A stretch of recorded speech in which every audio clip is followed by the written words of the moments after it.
welcome to another episode of A Drummer's Guide to. So this week I want to talk about a subject that is very close to my heart. It always has been. I don't know why it's so strong with me, but it is. It always has been. And that is one of integrity. And I think it's really important, especially these days with like the madness of like social media, and you know, it's all so loud and people want to stand out and they want to, you know, be a celebrity, I guess. I don't really know.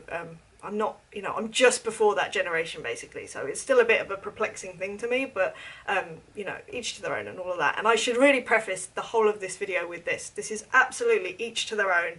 This is just my personal feeling, it's my personal journey, it's the things that I've always held in like high regard for myself, basically, and held myself accountable for. I don't know why. In fact, I do know why, some of them, and I will tell you why as we go through them. But I feel like if you have certain levels of integrity with the way that you do things as a musician, I think that really can help your journey in having a career and having people call you, knowing that you're sort of like, there are certain things that is a baseline and you're reliable for, basically. And yeah, so let me just begin, basically. So since day one of playing drums, for some reason, I've had this thing about must be professional. At 11, I was thinking like this. I don't know why. I think it was a thing of, I knew I wanted to do this as my job, therefore if I started out acting professionally, then I would become a professional. You know, it's that thing of people saying fake it till you make it? I guess it's a version of that, but it's a pretty kind of, I'd say a very, what's the word, positive way of doing that, I suppose. So, I mean, when I talk about professionalism and when I'm talking about being 11 years old, being professional, what that meant to me at the time was playing with lots of different people, but if I said I was playing with them, then I would be playing with them. I would see them in rehearsal on whatever day or whatever. I would learn the song or songs that they were playing, and I would do everything to the best of my ability. I would be very, you know, nice to everyone. I would get on with everyone as best I could, which is easy when you're a kid, really, especially when you're with other musicians, because we're all as weird as each other, which is awesome. So yeah, so that's what being professional meant to me. Equally, when I was going to blues jams, it was having it was having as much knowledge as I could before every blues jam. So sorry, this is a bit random if you've never watched a video of mine before. So from 11 years old, I used to go to blues jams. My parents would take me and my best friend Charisse. We would go depending on which one, a Tuesday or a Thursday, we would go to a local jam. We would get up, we would play a couple of blues tunes, and that was kind of our weekly ritual, basically. It was a big part of my upbringing. It was a big part of playing live and really getting the bug with that. But the point is that between, say, a Tuesday and a Tuesday, I would be playing along to blues albums. I would be playing along to Jimi Hendrix, to B.B. King, to John Mayall, and just trying to, you know, the things that I wasn't comfortable with the week before, I would work on, like shuffles or a slow blues, you know, sort of speeding up with the record, or, you know, so therefore I'd work on that. And again, it came down to that professionalism thing. It was like, right, I need to be as good as possible. I just want to be better. I always want to be better. I'm still like that. And then later on, it became, again, playing with bands or artists, and it didn't matter whether, you know, well, at the time, obviously early days, it was for free, or I was paying for rehearsals or whatever it was. I would be there, I would be early. I would make sure that I knew all the songs. I would make sure that I practiced them and, you know, I knew them inside and out. When I went to auditions, exactly the same. I mean, I can't tell you how many times I would go to auditions and the artist would say, you know this song better than I do. And that was my aim. I wanted to know it better than the artist did, because then you have nothing to pick out. It was just like, I am doing my best here, and if I'm not good enough, then okay, but at least I know that I tried my best and I'm being professional. And again, this carried on for me. It became the fact that when I was getting called for gigs, you know, sometimes I'd get called for a tour and I was already booked. I already had gigs booked in, and I would have to say, I'm really sorry, but I'm already booked. And this might be a handful of gigs versus a month's tour. And although it was difficult, there was just something about that integrity of being like, I've committed to this band or this artist or these bunch of gigs, and to let them down is very difficult for me. I'm not saying that I haven't, because in very exceptional circumstances I have, and I'm not going to pretend like I'm this perfect person. I'm not, 100% not.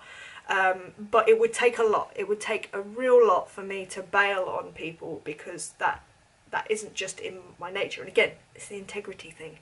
And again, coming onto tours and going into rehearsals, I made sure that I knew everything I possibly could. And that's not to say that things didn't change during rehearsals, but if you're at a point where you know everything inside and out, when an MD's saying, right, so at the second bridge we want to actually extend it by 8 bars, you know exactly what they're talking about. You're not going, which bit is that? And holding everyone up. No. The thought of people waiting for me, terrifying. I'm not doing that. Like, it's just not in my nature. It freaks me out. It stresses me out. I can't deal with it. So I need to be in a really good place with stuff. And to me, that's what I would consider being professional, basically. So that's my kind of professional integrity thing. The second sort of integrity-based subject is the fact that I'm a girl. I don't know whether you noticed, but I am. And at the time, and I mean, I see it more and more now, and as I said at the beginning of this video, it's 100% each to their own, and it's whatever works for you. But I would often see female drummers when I was a kid.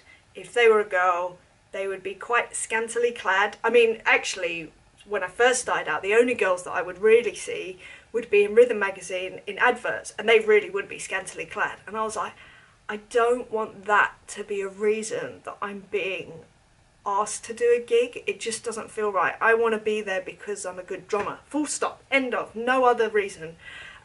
So therefore, I never wanted to bring that into me, like into my, like, oh, Emily, oh, what, the one in the miniskirt? Whew, that was never going to be a sentence that came out of anybody's mouth. Luckily, it's because mainly I'm a tomboy and I like trousers and I like dressing a bit kind of like boyish anyway. I've always been like that. Always, always, always.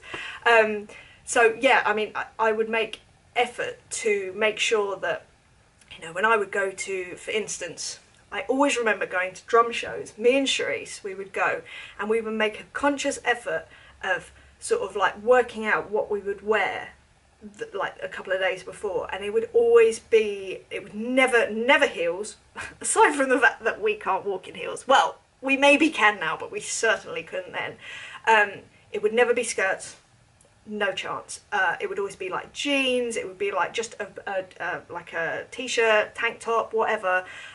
No cleavage, no makeup or very minimal makeup. Like, in fact, as you can see, not me at all. I was just all about, no, we are drummers, that's it.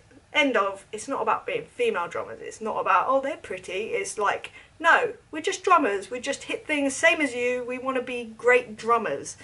And that was such a huge thing for me, to the point that I remember being asked to, for instance, I once got asked to do this music video for someone that I was working with, and they were asking me to have a scene in a hot tub in a bikini. And I was like, nope, flat out, no. And they got weird with me. Why? Why is that a thing? And I was like, excuse me, because I've spent years trying to go against that thing of being a female and, you know, oh, you're only here because. No. I've fought that for long enough. I'm not going to then just jump in a hot tub in a bikini, and it's going to be a music video, and it's going to exist forever. Are you joking? Like, no, not me at all. And again, that was a hard thing to say to an artist. Like, that was not an easy conversation, and it was very awkward, and it was very cringy, but I knew that it was the right thing. And equally, you know, there's been other times where I've been asked to do things and I have done them, you know, doing a photo shoot and, oh, can you just wear this? And it's quite like revealing, and I mean, not, you know, it's not actually revealing, but for me it made me feel uncomfortable, and it made it very obvious that I was a girl, and it was and I just didn't feel comfortable, but I agreed to it. And now those pictures still exist, and I'm like, oh, I really wish I hadn't have done that. But you live and you learn. And like I say, I'm by no means perfect, but I do know that if I can try and keep to my baseline of like being a drummer first before anything, then I generally, and being a professional one at that, I generally make the best decisions for myself, for my career.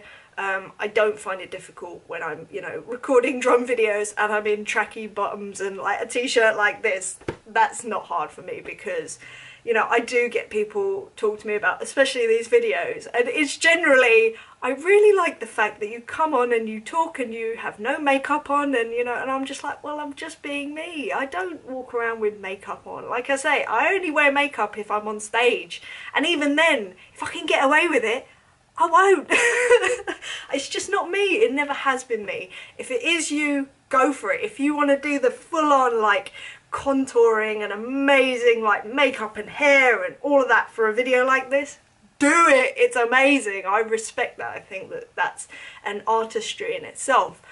I'm just not very good at it. Like I said, I've gotten a little better over the years, and I do enjoy it when I do it, but you know, it's a Monday morning right now. The last thing I want to be doing is plastering my face and doing all that. I want to chat to you. I want to go play some drums. That's basically me, and eat some food. That's me, like in a nutshell. Yeah, I want to chat, I want to play, I want to eat. Emily Dolan Davis. Anyway, I'm going to stop rambling, but I hope that this helps you, and if you are feeling awkward about your own sort of like baseline things that you're not willing to accept or whatever, don't worry, like I have them too, and I've turned down stuff because it hasn't fitted with my idea of who I am, who I want to be, and who I want to present myself as, because I'm very aware that, you know, I may have young girls looking up to me, and I want them to feel like they can be themselves too, because yeah, we've only got one life. Let's all be friends. Okay, right, too much hippie. Okay, cool. I'm gonna go. If you have any questions, if you'd like any subjects, if you'd like me to cover any subjects, then please go to www.adrummersguide2.com, or equally, you can just leave a comment in the section down there. Yeah, I'm gonna go. I hope you're having a good day, and I'll speak to you soon. Alright, bye bye.